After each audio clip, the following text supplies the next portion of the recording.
وقال الذين كفروا لولا نزل عليه القرآن جملة واحدة. الحمد لله وحده على ومجده واسأل عونه وتوسلا وصلي على خير الأنام محمد وسلم وآل والصحاب ومن تلا أما بعد. أعوذ بالله من الشيطان الرجيم. بسم الله الرحمن الرحیم. السلام علیکم ورحمۃ اللہ وبرکاتہ. میں ہوں قاری محمد اویس اور آپ دیکھ رہے ہیں میرا یوٹیوب چینل. امید ہے کہ تمام ناظرین کرام و طلباء کرام خیر و عافیت کے ساتھ ہوں گے.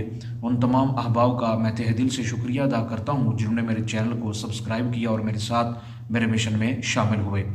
دعا کریں کہ اللہ کریم مجھے اپنی منزل میں کامیابی و کامرانی و ترقی عطا فرمائے. درست تلفظ، ادائیگی تجوید کے ساتھ، عربی لب و لہجہ میں قراءات قرآنیہ کی شناسائی کے ساتھ، معرفت کے ساتھ قرآن پاک سیکھنے اور سکھانے کی توفیق عطا فرمائے. قراءت ثلاثہ کورس کا آج ہمارا لیسن نمبر 5 ہے اور آج کے سبق میں آپ کے سامنے پیش کروں گا جو قرۂ ثلاثہ کے نزدیک بسملہ اور استعاذہ کا مسئلہ ہے بین السورتین، دو صورتوں کے درمیان، وہ آپ کے سامنے پیش کروں گا. اور دوسرے نمبر پہ قرۂ ثلاثہ کے نزدیک، 3 قرآء کرام کے نزدیک سورۃ الفاتحہ کی قراءت جو ہے وہ کیسی ہے، وہ آپ کے سامنے جو ہے اس کے کلمات کے اختلاف جو ہے میں آپ کے سامنے رکھوں گا. لازمی طور پر سبق کو شروع سے آخر تک سماعت فرمائیں تاکہ بعد میں کسی بھی قسم کے سوال کی ضرورت پیش نہ آئے. اگر آپ میرے چینل پر نیو ہیں یا ابھی تک آپ نے میرے چینل کو سبسکرائب نہیں کیا تو جلدی سے میرے چینل کو سبسکرائب کر دیں اور ساتھ میں دی گئی گھنٹی کے نشان کو بھی دبا دیجیے تاکہ میری ہر نئی ویڈیو کا نوٹیفیکیشن بآسانی آپ تک پہنچ سکے. تو آئیے سبق کا آغاز کرتے ہیں. محترم واجب القدر ناظرین کرام و طلباء کرام، ویسے تو میں نے استعاذہ اور بسملہ کا جو بین السورتین مسئلہ ہے وہ بالتفصیل جو ہے وہ قراءت سبع کورس کے اندر لیسن نمبر 60 اور لیسن نمبر 61 کے اندر جو ہے وہ میں نے پیش کر دیا ہوا ہے. ان دونوں ویڈیوز کے لنکس جو ہیں وہ میں ڈسکرپشن کے اندر ڈال دوں گا، وہاں سے آپ نے جا کے بالتفصیل ان کو کیا کر لینا ہے، ایک دفعہ سماعت کر لینا ہے. یہاں پہ صرف جو قرآء ثلاثہ ہیں، جو 3 قرآء کرام ہیں قراءت ثلاثہ کے، ان کے نزدیک جو بین السورتین استعاذہ اور بسملہ کا مسئلہ ہے وہ آپ کے سامنے کیا کروں گا، صرف پیش کروں گا. تو یاد رکھیں ذکر استعاذہ جو ہے، جو اعوذ باللہ من الشیطان الرجیم پڑھنا ہے، یہ قرآن کریم کے شروع کرنے سے پہلے استعاذہ جو ہے یہ ضروری ہے.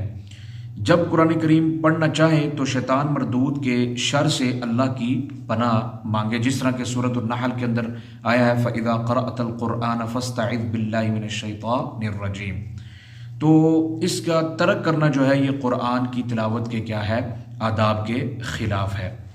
اور جو قرآء کرام کے نزدیک اعوذ باللہ من الشیطان الرجیم استعاذہ کی جو مختلف جو صیغے استعمال کیے گئے ہیں وہ نوٹ کر لیں. مختلف جو استعاذہ کے صیغہ استعمال ہوئے ہیں وہ نوٹ کر لیں. نمبر 1 استعیذ باللہ من الشیطان الرجیم. نمبر 2 اعوذ باللہ السمیع العلیم من الشیطان الرجیم. نمبر 3 اعوذ باللہ القادر من الشیطان الغادر. اور نمبر 4 اعوذ باللہ القوی من الشیطان الغوی. علامہ شاطبی رحمۃ اللہ تعالی علیہ جو ہیں وہ فرماتے ہیں کہ جو سورۃ النحل کے اندر آیا ہے، جو اللہ کریم نے قرآن پاک میں سورۃ النحل کے اندر ارشاد فرمایا ہے، جو استعاذہ کا جو صیغہ ہے فَإِذَا قَرَأْتَ الْقُرْآنَ فَاسْتَعِذْ بِاللَّهِ مِنَ الشَّيْطَانِ الرَّجِيمِ. تو یہی جو ہے وہ صیغہ استعمال کرنا چاہیے. اعوذ باللہ من الشیطان الرجیم کا جو استعاذہ کا جو صیغہ استعمال ہوا ہے وہ کیونکہ پڑھنے کے لحاظ سے بھی آسان ہے تو اس لیے وہی کیا کرنا چاہیے، پڑھنا چاہیے. جو استعاذہ کا جو الفاظ ہیں وہی ادا کرنے چاہیے جو سورۃ النحل کے اندر آئے ہیں. جمہور علماء کرام قرآء کرام کے نزدیک جو ہے وہ شرعاً استعاذہ کا تمام صورتوں کے شروع سے آغاز سے پڑھنا جو ہے وہ مستحب ہے. لیکن بعض علماء یعنی امام عطا، ثوری اور داؤد ظاہری وغیرہ کے نزدیک جو ہے یہ کیا ہے، استعاذہ کا صورتوں کے آغاز میں پڑھنا کیا ہے، واجب ہے. ٹھیک ہے، تو یہ تھا مسئلہ استعاذہ کا جو میں نے بالتفصیل جو ہے وہ قراءت سبع کے لیسن نمبر 60 اور 61 کے اندر جو ہے وہ پیش کر دیا ہوا ہے. وہاں سے آپ جا کے ایک دفعہ سماعت فرما لیجئے گا مکمل لیکچر. آگے آ جاتا ہے تسمیہ یعنی بسم اللہ الرحمن الرحیم کا پڑھنا. قرآء ثلاثہ کا اس میں کیا ہے، اختلاف ہے. پہلے جو قاری ہیں امام جعفر، ان کے نزدیک جو ہے وہ 2 صورتوں کے درمیان بسم اللہ پڑھنا ضروری ہے، لیکن سورۃ الانفال اور سورۃ توبہ کے شروع میں نہیں پڑھی جائے گی۔ باقی تمام صورتوں کے شروع کے اندر کیا ہے، بسم اللہ الرحمن الرحیم پڑھنا ضروری ہے۔ یہ جو قرۂ ثلاثہ کے پہلے امام ہیں امام جعفر، ان کے نزدیک جو ہے وہ مسئلہ ہے کہ 2 صورتوں کے جو درمیان بسم اللہ کا پڑھنا ہے وہ کیا ہے، ضروری ہے۔ دوسرے جو امام ہیں امام یعقوب، ان کے نزدیک وصل اور سکتہ جو ہے وہ کیا جائے گا 2 صورتوں کے درمیان، یعنی پہلی جو صورت پڑھ رہے ہیں اس کے آخر کو جو اگلی صورت ہے اس کے اول کے ساتھ کیا کیا جائے گا، ملایا جائے گا، یا دونوں صورتوں کے درمیان کیا کیا جائے گا، پہلی کے آخر اور دوسری کے اول کے آخر میں اول میں سکتہ کیا جائے گا، ٹھیک ہے۔ لیکن بعض ایک قول یہ بھی ملتا ہے کہ امام یعقوب کے لیے جو ہے وہ بسم اللہ الرحمن الرحیم بھی ہے۔ لیکن تیسرے جو امام ہے امام خلف رحمۃ اللہ تعالی، امام خلف بن ہشام، ان کے نزدیک جو ہے وہ صرف کیا ہوگا، 2 صورتوں کے درمیان وصل ہوگا، نہ بسم اللہ ہوگا نہ سکتہ ہوگا۔ تو یہ تھا تسمیہ کا مسئلہ جو میں نے آپ کے سامنے رکھا ہے قرائے ثلاثہ کے نزدیک۔ پہلے امام ابو جعفر کے نزدیک ضروری ہے 2 صورتوں کے درمیان بسم اللہ پڑھنا، سورۃ الانفال اور سورۃ التوبہ کے علاوہ، اور دوسرے جو امام ہیں امام یعقوب، ان کے نزدیک وصل اور سکتہ ہوگا 2 صورتوں کے درمیان، لیکن ایک قول یہ بھی ملتا ہے کہ بسم اللہ الرحمن الرحیم بھی پڑھ سکتے ہیں۔ تیسرے امام ہیں امام خلف بن ہشام، ان کے نزدیک جو ہے وہ صرف کیا کیا جائے گا، 2 صورتوں کے درمیان وصل کیا جائے گا، یعنی بسم اللہ الرحمن الرحیم نہیں پڑھا جائے گا اور نہ ہی سکتہ ہوگا، صرف صورت کے آخری کو اور اگلی صورت کے پہلے کو کیا کیا جائے گا، وصل کیا جائے گا، ملایا جائے گا۔ تو یہ مسئلہ تھا استعاذہ اور تسمیہ کا جو میں نے آپ کے سامنے رکھا ہے تفصیل کے ساتھ۔ اس کا آپ نے جو ہے وہ ایک دفعہ لیکچر جا کے قرأت سبا کے 60 اور 61 لیکچر کو کیا کر لینا ہے، سماعت کر لینا ہے۔ ابھی جو آگے جو قرآن ثلاثہ کے نزدیک سورۃ الفاتحہ کی جو قرأت ہے وہ نوٹ کر لیں، سماعت کر لیں۔ ان کے اندر جو ہے وہ کلمات کا اختلاف کس کس کے نزدیک کیا کیا ہے۔ سورۃ الفاتحہ، اعوذ باللہ من الشیطان الرجیم، بسم اللہ الرحمن الرحیم، الحمد للہ رب العالمین الرحمن الرحیم۔ اس میں کوئی کسی قسم کا تینوں قراء کے نزدیک کوئی اختلاف نہیں۔ آگے اختلاف آ جاتا ہے مالکی یوم الدین، مالکی لفظ پر۔ مالکی جو ہے بالالف، الف کے ساتھ مالکی لمبا کر کے پڑھنا جو ہے، یہ 2 قراء امام یعقوب اور امام خلف کے نزدیک جو ہے وہ مالکی یوم الدین پڑھیں گے، لیکن مالکی یوم الدین جو ہے وہ بلا الف امام ابو جعفر کے نزدیک جو ہے وہ کیا کیا جائے گا، پڑھا جائے گا۔ مالکی اور مالکی میں جو اختلاف ہے تینوں قراء کا وہ یہ ہے کہ امام یعقوب اور امام خلف جو ہیں ان کے نزدیک جو ہے وہ مالکی پڑھیں گے، یعنی الف کے ساتھ پڑھیں گے، اور امام ابو جعفر کے نزدیک جو ہے وہ بلا الف یعنی الف کے بغیر پڑھیں گے، ٹھیک ہے۔ تو یہ مسئلہ تھا۔ آگے ایاک نعبد و ایاک نستعین میں کسی قسم کا کوئی جو ہے وہ اختلاف نہیں ہے۔ اہدنا الصراط المستقیم صراط الذین انعمت علیہم، اہدنا الصراط، الصراط جو ذکر ہوا ہے سورۃ فاتحہ کے اندر معرفہ کے ساتھ، اور آگے صراط الذین نکرہ کے ساتھ۔ تمام قرآن پاک میں امام ابو جعفر، امام روح اور امام خلف بن ہشام کے نزدیک جو ہے وہ صاد کے ساتھ پڑھیں گے، اہدنا الصراط، اور اس طرح صراط نکرہ اور معرفہ دونوں کو صاد کے ساتھ پڑھیں گے، لیکن سین کے ساتھ سیرا اور اہدنا السیرا دونوں کو جو ہے وہ امام رویس کے نزدیک جو ہے وہ سین کے ساتھ پڑھیں گے۔ اور یہ ٹوٹل جو قرآن پاک میں کلمہ آیا ہے صراط کا، یہ 45 مرتبہ آیا ہے، 45 جو ہے وہ مرتبہ قرآن پاک میں مذکور ہوا ہے۔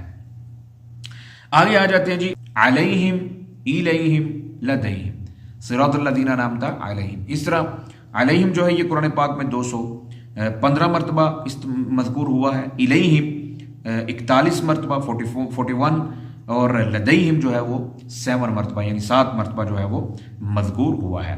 2 ائمہ کرام یعنی امام ابو جعفر اور امام خلف جو ہیں، ان 2 کے نزدیک ہا جو ہے وہ کسرہ کے ساتھ ہے۔ امام جعفر اور امام جو ہے وہ خلف کے نزدیک 2 قراء کے نزدیک جو ہے وہ ہا کے کسرے کے ساتھ پڑھیں گے، علیہم لدیہم الیہم پڑھیں گے، ٹھیک ہے۔ لیکن امام یعقوب رحمۃ اللہ تعالیٰ کے نزدیک جو ہے وہ مفرد ضمیر کے علاوہ، یعنی مفرد ضمیر کا مطلب یہ ہے الیہ فیہ، یعنی جو ہا ضمیر جو مفرد ہے اس کے علاوہ تثنیہ کے لیے ہو یا جمع کے لیے ہو، علیہما فیہما، ٹھیک ہے۔ اسی طرح جو ہے وہ یزکیہم ایدیہن علیہن جمع کی ہو اور تثنیہ کی ہو، تو ان میں کیا کریں گے، وہ ضمہ کے ساتھ پڑھیں گے، ٹھیک ہے۔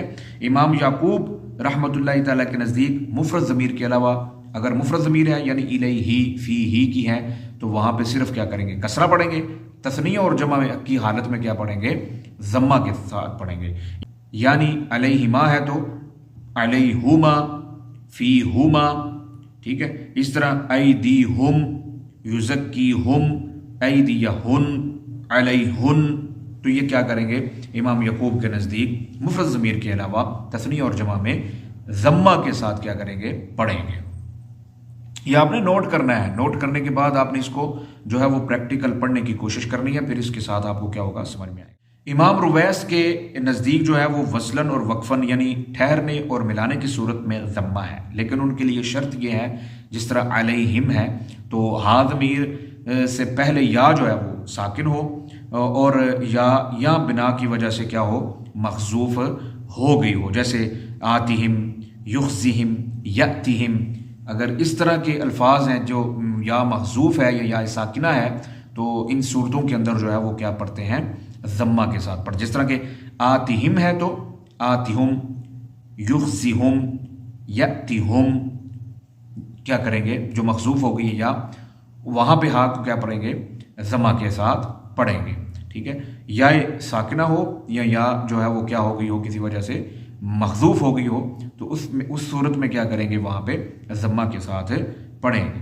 لیکن امام رویس کے نزدیک جو ہے وہ سورۃ الانفال میں ایک کلمہ آتا ہے وَمَن يُوَلِّهِمْ وَمَن يُوَلِّهِمْ، وہاں پر جو ہے وہ لیہم میں ہا کے کسرے کے ساتھ ہی کیا کریں گے، پڑھیں گے۔ پورے قرآن پاک میں امام رویس کے نزدیک سورۃ الانفال کا ایک کلمہ ہے وَمَن يُوَلِّهِمْ، وہاں پر ہا ضمیر جو ہے وہ مکسور ہوگی، اس کے علاوہ پورے قرآن پاک میں مضموم ہوگی۔ یہاں پر جو ہے وہ کسرہ کیوں ہے، وہ اس لیے کیونکہ ہا سے پہلے لام مشدد ہے اور لام جو ہے وہ مشدد ہونے کی وجہ سے ضمہ ثقیل ہے، اور اسی وجہ سے وہاں پہ کیا ہے، ضمہ نہیں آئے گا بلکہ کسرہ ہی کیا کریں گے، پڑھیں گے، ٹھیک ہے۔ اور یہ جو یا محذوفہ کے کلمات ہیں جس طرح قرآن پاک میں آئے ہیں، فآتہم عذابن کو فآتہم عذابن پڑھیں گے، وَإِن يَأْتِهِمْ کو وَإِن يَأْتِهُمْ پڑھیں گے، وَيُخْزِهِمْ کو وَيُخْزِهُمْ پڑھیں گے، وَقِهِمْ عذاب الجحیم کو وَقِهِمْ عذاب الجحیم پڑھیں گے، یعنی ہا کے ضمہ کے ساتھ۔ اس طرح وَقِهِمُ السَّيِّئَاتِ ہے تو وَقِهُمُ السَّيِّئَاتِ پڑھیں گے۔ تو یہ جو ہے مثالیں، جس طرح کہ یغنیہم اللہ ہے تو یغنیہم اللہ پڑھیں گے امام رویس کے نزدیک ہا ضمیر کے ضمہ کے ساتھ، چاہے ملانے کی صورت میں ہو چاہے وقف کی صورت میں ہو، سوائے سورۃ الانفال کے وَمَن يُوَلِّهِمْ کے کلمات کے کلمے کے علاوہ۔ تو یہ تھا محترم ناظرین اکرام و طلباء اکرام قراء ثلاثہ کے نزدیک سورۃ الفاتحہ کی قراءت، جو میں نے بالتفصیل آپ کے سامنے ڈیٹیل کے ساتھ جو ہے وہ پیش کر دی ہے۔ امید ہے کہ آپ کو یہ سمجھ میں آ گیا ہوگا۔ اس کو اچھے طریقے سے آپ نے پہلے لکھنا ہے، لفظ بلفظ پورے لیکچر کو شروع سے آخر تک سننا ہے، پھر اس کے بعد جو ہے وہ آپ نے لکھ کے اس کو پریکٹیکل پڑھنے کی کوشش کرنی ہے۔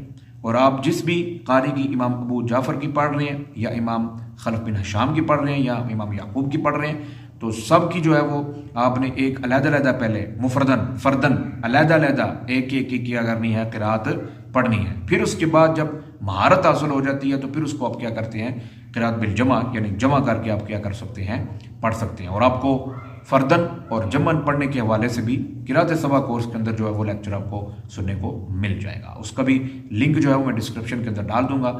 تو یہ محترم ناظرین اکرام و طلباء اکرام میری کاوش ہے کہ قراءت قرآنیہ کی جو معرفت اور شناسائی ہے یہ لوگوں تک پہنچائی جا سکے، تاکہ لوگ اس سے جو ہے وہ معرفت حاصل کرنے کے بعد قرآن کی آیات کا شعور حاصل کریں، اور جب شعور آ جاتا ہے تو پھر اس کے بعد انسان کی اصل زندگی کا آغاز ہوتا ہے، اور دنیا و آخرت کی فلاح کامیابی قرآن پاک کی معرفت، اس کے کلمات کو سمجھنے اور اس میں تدبر و تفکر کرنے کے ساتھ اپنی زندگی کو بہتر بنانے اور گناہوں سے اجتناب کے ساتھ، یہی ایک حل ہے کہ ہم اللہ کا قرب حاصل کر سکتے ہیں۔